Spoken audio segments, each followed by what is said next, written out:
बहुत दूर एक छोटा सा गांव था जिसका नाम था मिठाईपुर। उस गांव के हर घर में मिठाई बनाया जाता था और उन लोगों के द्वारा बनाया गया मिठाई, मक्खन, मलाई खाने में इतना स्वादिष्ट होता था कि दूर दूर से लोग आते थे लेने। गांव के सब लोग रोज खाने के साथ मलाई खाते थे, उसके बिना कोई खाना खाता ही नहीं था। उस गांव के एक घर में एक दिन अपर्णा ने हर रोज की तरह मलाई एक डब्बे में निकालकर रसोई में रखकर सोने चली जाती है। दूसरे दिन जब अपर्णा अपने पति को खाना परोसने जाती है तब उसे मलाई का डब्बा कहीं नहीं मिलता, तो वो मन ही मन सोचती है, अरे मैंने तो मलाई निकाल कर यही रखी थी, डब्बा कहाँ चला गया?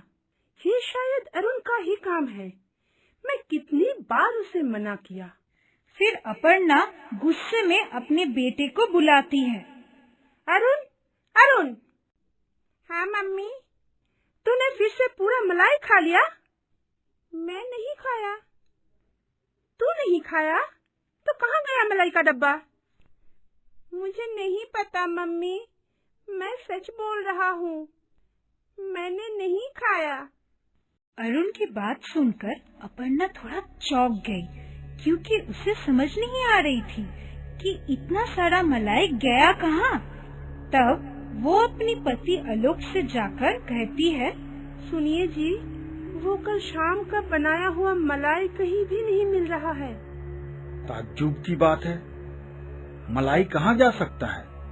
पता नहीं जी, मैंने सब जगह ढूंढ लिया है। आज आपको मलाई के बिना ही खाना खाना पड़ेगा।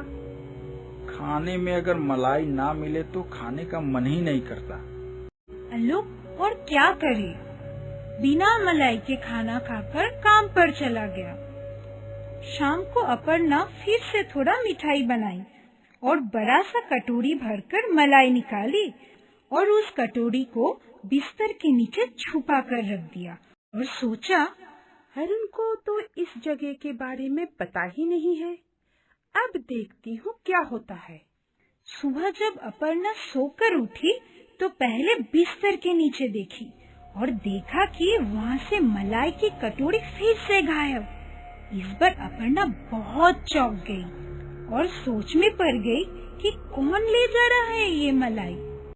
असल में 2-3 दिन से उस गांव में एक चुड़ैल रहने लगी थी, जो गांव के बाहर वाले एक खाली पुराने घर में रहती थी। वही अपर्णा के घर से मलाई चुरा रही थी, लेकिन अपर्णा इस बात से बिल्कुल अनजान थी। उधर आलोक जब खाने बैठता है तब, अपर्णा, जल्दी खाना लाओ, बहुत भूख लगी है।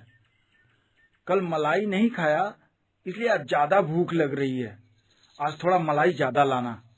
तब अपर्णा बिना मलाई का ही खाना लेकर अपने पति को दिया, तो उसके पति खाने के थाली में मलाई ना देखकर गुस्सा हो गया और कहा, यह क्या, आज भी मलाई नहीं बनाया?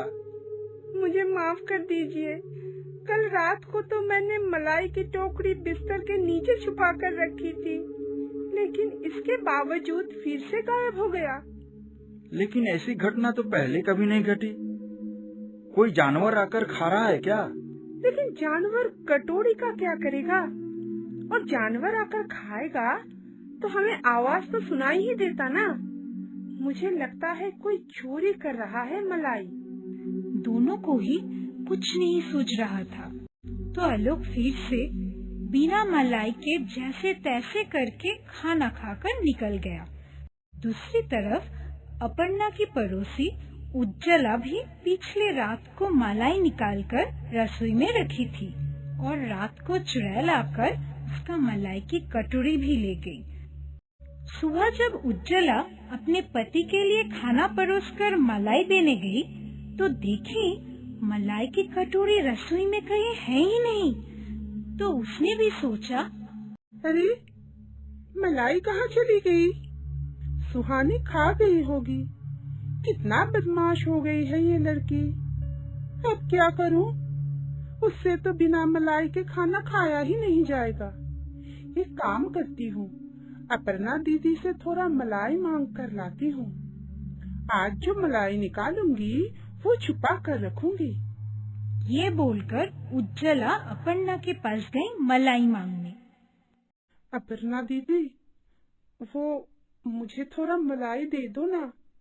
लगता है सुहानी सारा मलाई खा गई है और उसको अगर खाने के थाली में मलाई नहीं मिला तो शायद बिना खाना खाए ही वो चला जाएगा।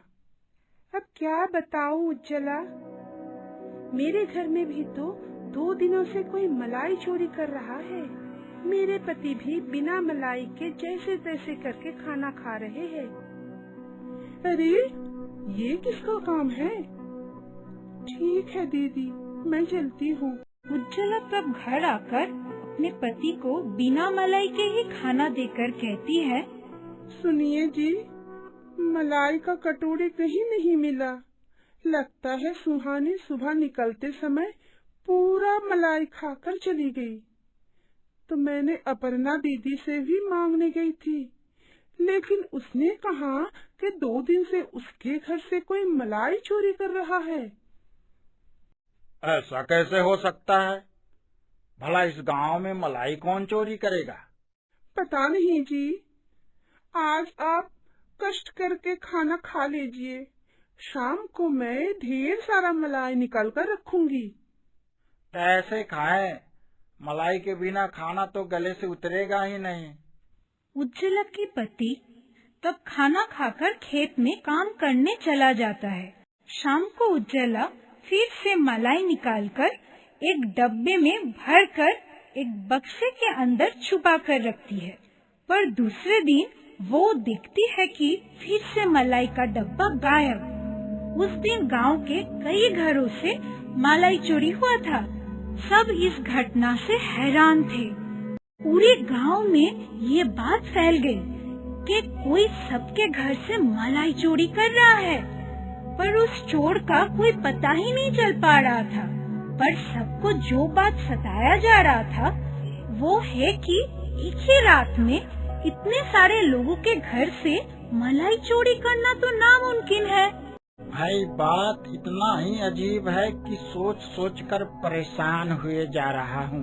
सच में भैया, और कुछ भी तो चोरी नहीं हो रहा है, बस रोज सबके घरों से सिर्फ मलाई चोरी हो रही है। चोर इतना सारा मलाई का करता क्या है भाई? वो तो चोर ही बता सकता है। लेकिन इस चोर को पकड़े कैसे? तभी अपर्णा के पति आलोक को एक बुद्धि सूझा, तो उसने बोला, एक काम करते हैं, आज शाम को बस 2-3 घर में ही मलाई बनेगा, बाकी कोई मलाई नहीं निकालेगा। उसके बाद आज रात को सारा मलाई हम लोग एक साथ हमारे घर के रसोई में रखकर छुपकर उस पर पहरा देंगे। चोर को मलाई लेने यहीं आना पड़ेगा, तो हम उसे पकड़ लेंगे। ये तो बढ़िया आइडिया है लोग भैया, फिर ऐसे ही करते हैं। सब गांव वाले तब आलोक के कहे मुताबिक काम किया और सारा मलाई आलोक के रसोई में रखकर पहरा देने लगा। तभी आधी रात को उन लोगों ने देखा एक चुड़ैल आकर एक साथ कई हाथ निकालकर सब मलाई की कटोरी एक साथ लेकर जा रही है। ये देख सारे गांव वाले हैरान हो गए। ये कौन है? दिखाई नहीं दे रहा है क्या? एक चुड़ैल है। इसका मतलब हम सबके घरों से ये चुड़ैल ही रोज मलाई चुरा रही थी। लेकिन इतने सारे मलाई का ये करती क्या है? खाना ही होता तो यहीं पर खा लेती, लेकर नहीं जाती। वो तो हमें उसके पीछे जाकर ही पता लगेगा। तो फिर चलो उसके पीछे। जब चुड़ैल सारा मलाई लेकर जा रही थी तब गांव वाले ने उसका पीछा किया। चुड़ैल जाकर गांव से बाहर के उस पुराने घर में घुस गई। गांव वाले भी उसके पीछे पीछे उस घर तक पहुंच गए। अब क्या करें?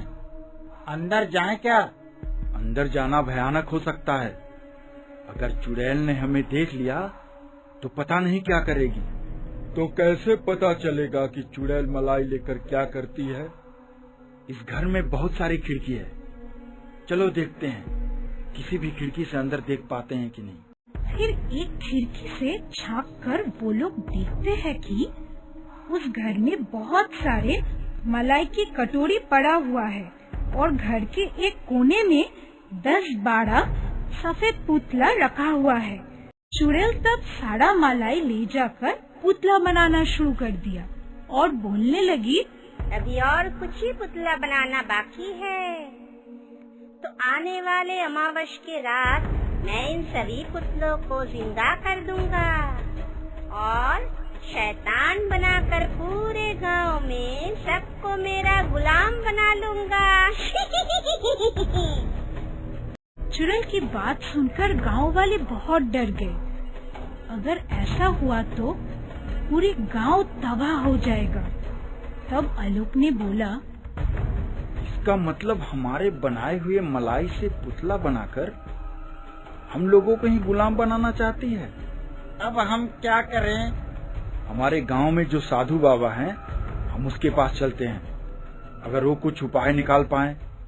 गांव वाले सब मिलकर तब साधु बाबा के पास गए। साधु बाबा तब अपनी कुटिया के बाहर यज्ञ कर रहे थे।